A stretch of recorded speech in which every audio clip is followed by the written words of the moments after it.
for joining us at our talk about high-speed database throughput using Apache, Arrow, Flight SQL. My name is Kyle Porter. I'm acting as an architect at Dremio, and also joining me a little later on will be James Duong, who's also an architect at Dremio. You may hear me refer to simply Flight SQL. That's just because I'm trying to spare my voice and your ears from using the full term.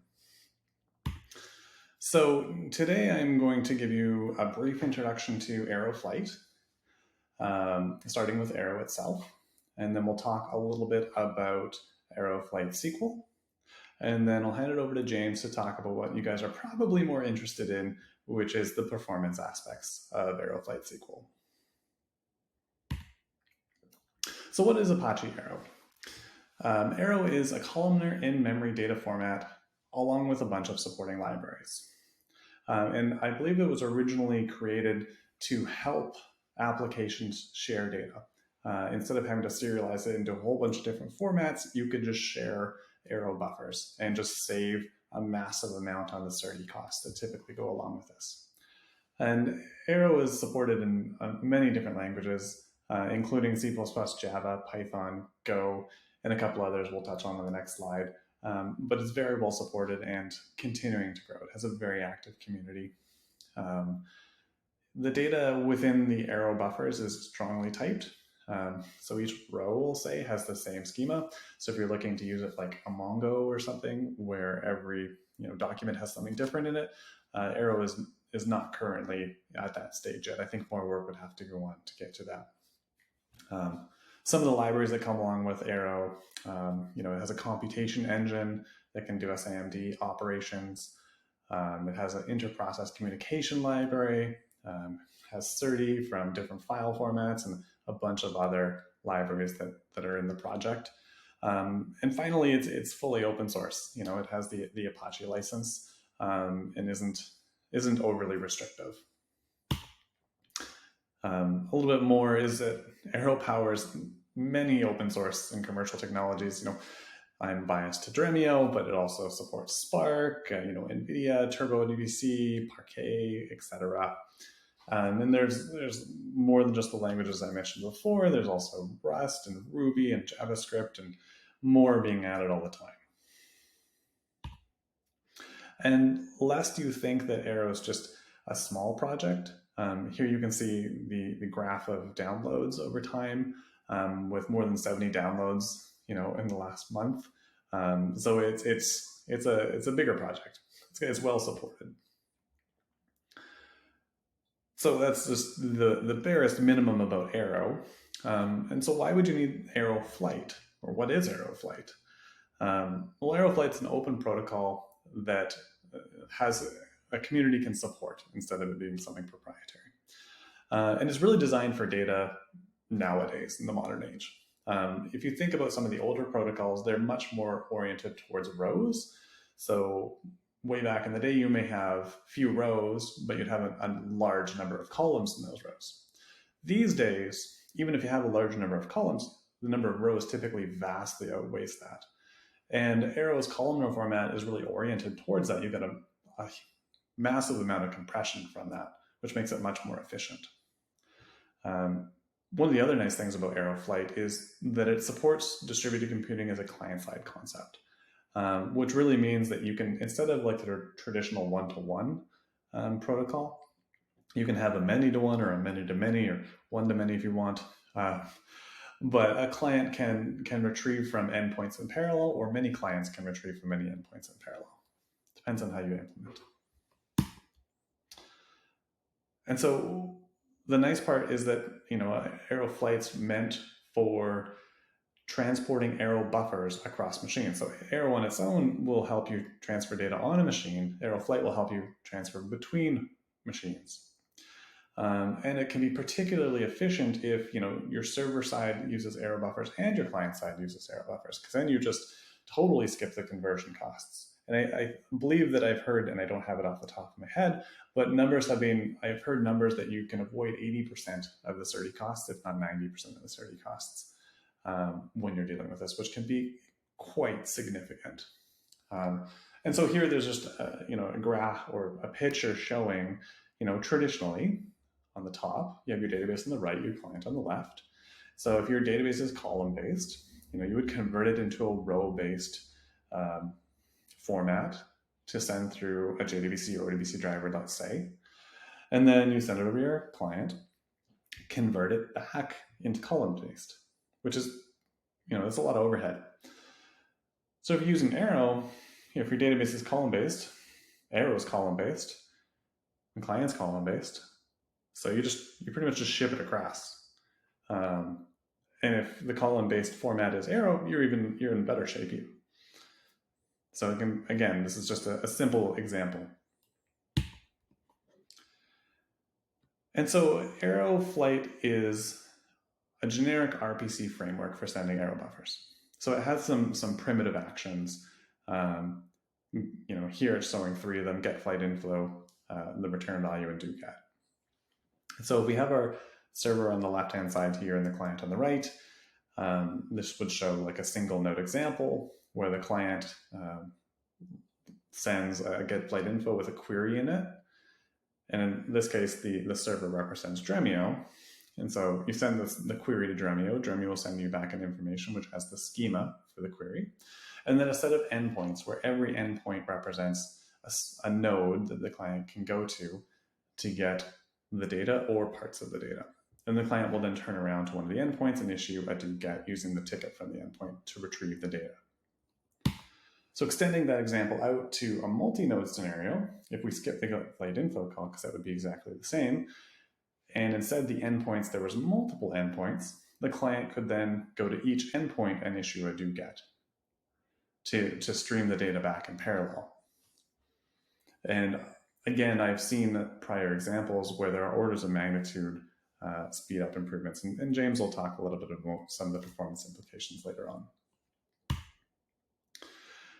So ArrowFlight as a development framework includes a fully built client library, so you don't have to worry about building a client. So if you've ever built a server, you know that you generally have to build the client as well, and that just kind of doubles your workload already. Additionally, ArrowFlight has already a high-performance scalable server, and it's built on top of gRPC. So if you've ever used gRPC, this is totally compatible with all the existing tooling you have. And the server implementation already implements thread pooling. It already has async IO. It already has request cancellation, etc. So that's all done for you. I don't know if you've implemented a server. I have. And they can be maddeningly difficult to work out all the bugs as you go forward. So the fact that that's done for you is a huge benefit.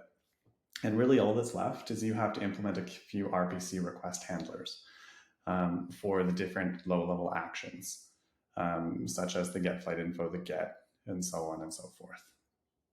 And it's all clearly laid out in the project.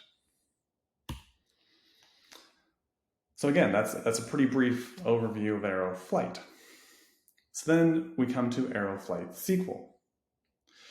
So Arrow is the columnar memory format with a set of supporting libraries. ArrowFlight uses arrow buffers to extend it to allow you to transfer arrow buffers across machines using a generic RPC framework. And Flight SQL enhances ArrowFlight for, you guessed it, SQL. So why extend ArrowFlight in this manner?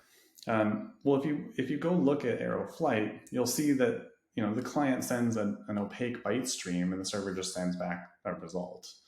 But they don't have meaning attached to them in a generic manner.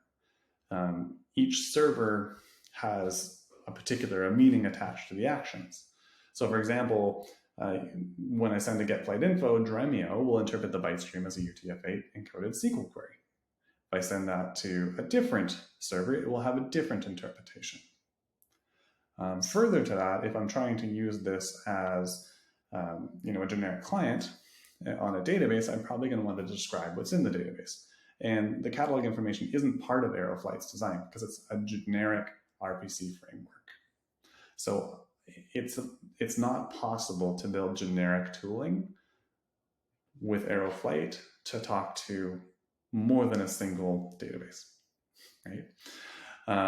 And ODBC and JDBC do standardize on query execution and catalog access if you've used them, but they're getting pretty long on the tooth these days and they have their drawbacks. So that's where Arrow Flight SQL kind of enters the picture. So Arrow Flight SQL was, as I mentioned, built on top of Arrow Flight, and it leverages the performance of Arrow and Flight for database access. And it extends the Arrow Flight generic set of RPC calls with SQL semantics. So it standardizes how you do a query execution, how you prepare statements, how you describe what's in the database, the syntax, and so on and so forth. And it provides a set of generic client libraries in the languages that are supported, such that I can use one client, let's say my C++ client, to talk to any Arrow Flight SQL enabled server without having to change the code. And then additionally, we've provided ODBC and JDBC clients that build on top of the Arrow Flight SQL clients, because lots of tools use ODBC or JDBC, and they're not changing anytime soon. So we needed a legacy shim until tools could start utilizing the low-level client to get the most out of this. So to illustrate an example, RPC call workflow, client on the left, server on the right. The portion on top is like the pink portion is where we might list the table. So on the client, it would issue a get tables call, which is actually under the hood a get flight info call in Arrow Flight with a get tables tag. It would get back the flight info as per normal with the schema and the set of endpoints. And then it would turn around and issue a standard do get call with a ticket from the endpoint. And then I get back my data. In the blue at the bottom, an execution workflow would be my client would call execute, which is actually get flight info with a statement execute tag, get back my flight info, request my data as per normal. So the Flight SQL calls are actually built on the Flight primitives. So if we compare Flight SQL to, I'll call them legacy standards like ODBC and JDBC. So in the legacy standards, every database vendor has to maintain a distributed driver. So if you've ever worked on an application that talks to multiple databases, you knew that you had to find, download, vet, and distribute the driver, one driver per database, pretty much, which can be a pain from a maintenance perspective and vulnerability perspective, not to mention a size perspective. Each database vendor has to implement their own server. There's no help given to them. And the drivers are closed source, typically. So if you find an error, a bug, you can't fix it. You have to wait, hopefully, for the vendor to fix it. And who knows when that or how long that'll take. And finally, the protocols are usually proprietary. Versus Flight SQL, the goal is one client works against any Flight SQL server. So you only never need one client.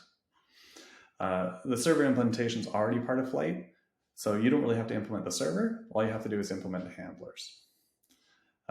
Flight and Arrow are open. They're part of the Apache project, and you can engage with the community to help improve them and steer it.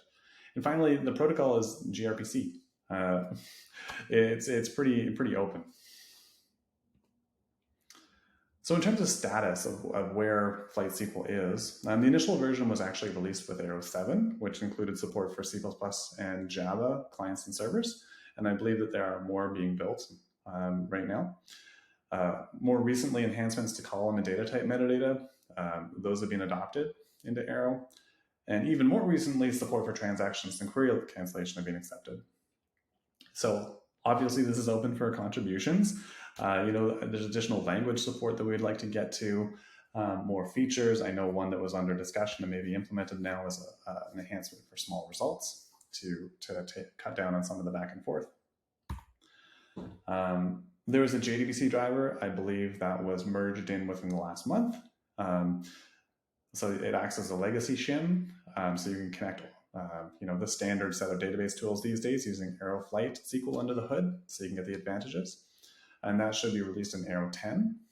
And there's also an ODBC driver that was released by Dremio. This is not part of the Apache project just due to some licensing concerns, but it is open source, and so you can work with that. And so you can use things like Tableau and Power BI to use Flight SQL.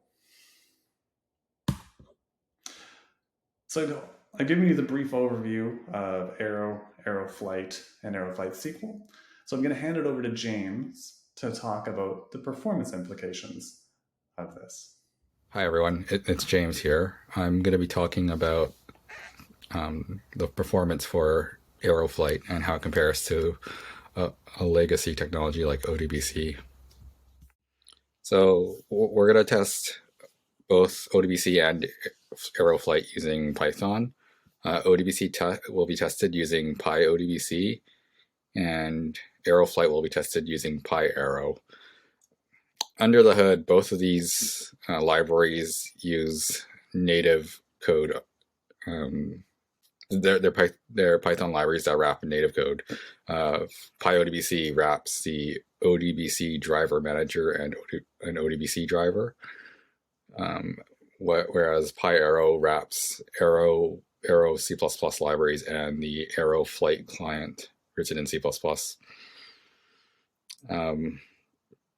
The ODBC driver we'll test is the Dremio ODBC driver, and the backend database that we're going to talk to for this comparison is Dremio. So in the case of PyArrow, Dremio will emit Arrow data and send it across the wire using Arrow Flight, and then without any serialization, and then the client application will be written using PyArrow and will not have to deserialize or transform the data after it comes off the wire. The C++ flight client will create a buffer to hold the Arrow data, and that's immediately accessible by the Python layer without any sort of deserialization. This is because an arrow buffer in any language can be accessed by another language via its memory address. So a C++ arrow vector can be accessed using Python without having to convert or copy anything. On the flip side, for ODBC, Dremio will also send the data in a very similar format as Arrow across the wire.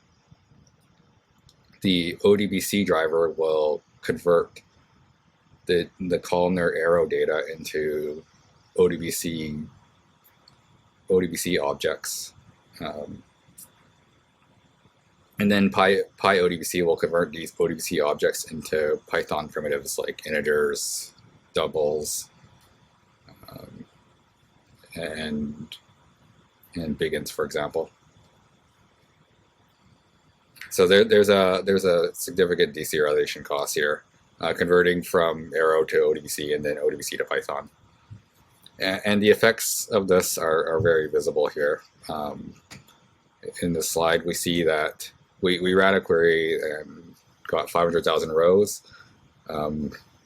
It took 8 seconds to do this using pyodbc, and it took less than 1 second, 0.9 seconds to do this using PyArrow.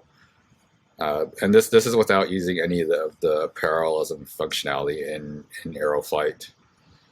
So the majority of this is actually deserialization overhead.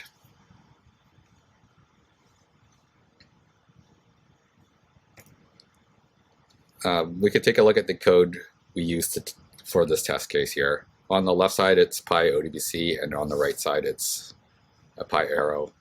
So for ODBC, it's a fairly simple program. You create a cursor, which is a handle to execute a query, pass a query to it, and then you just fetch all the data. So for the pyodbc case, you're executing a query and you're getting the result all from a single cursor. You effectively have only one entry point for the data content. Now, if we look at the PyArrow example, there's a bit more to it. The first 2 lines, the options and descriptor, are kind of just staging the test. We create options to manage some connection state. And then we create a descriptor for constructing the query. So we create a query descriptor basically, and then we call getFlightInfo using that query descriptor. Now the flight info object, it can contain several endpoints. In this example, we're only using one endpoint for this test, but it's allowed to return several endpoints. And one of the great things about Arrow Flight is that by returning several endpoints, a server can spread the load of this data across several nodes in its cluster. You don't have to go to a single point to get everything. This has two advantages. One is that the server can scale horizontally more easily, and the other is that the client application can query each of these endpoints in parallel using multi-threading or multi-process programming, or even passing these endpoints across different nodes on the client-side cluster, as Kyle showed in some of the earlier diagrams. So you could go ahead and query like 5 different endpoints at once and get them back and process them concurrently on different nodes in your cluster. Once you've got a reader object from doGet, you can just go get your data from it.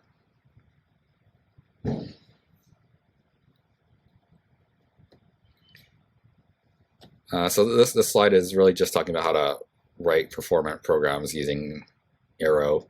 A key principle is to avoid copying Arrow buffers. Most operations in Arrow, when you're just referencing Arrow vectors, are non-copying operations. You have to be really explicit when you actually do a copy. An important principle is that you do not want to manually do calculations on Arrow data. If you find yourself writing for loops that go and step through every cell in an Arrow vector, you should probably think about if you could do this more efficiently. Take advantage of the Arrow libraries, such as the compute library. There are utilities that can analyze Arrow vectors efficiently and do things like calculate the sum of 2 Arrow vectors, or aggregate data on a single Arrow vector. And these libraries use SIMD instructions to do this very efficiently. The Arrow libraries are designed to be high performance, so if you haven't really worked with SIMD instructions, it's a way of processing multiple sets of data at the same time with a single instruction. If you find yourself needing to serialize Arrow data into common formats, there are libraries within Arrow that do this for you efficiently. So if you need to go write Arrow data out to JSON or CSV, Parquet, or even write uncompressed Arrow files, don't do this by hand. Don't create like a JSON document writer or something. Just go use the built-in libraries in Arrow to go have it spit it out for you.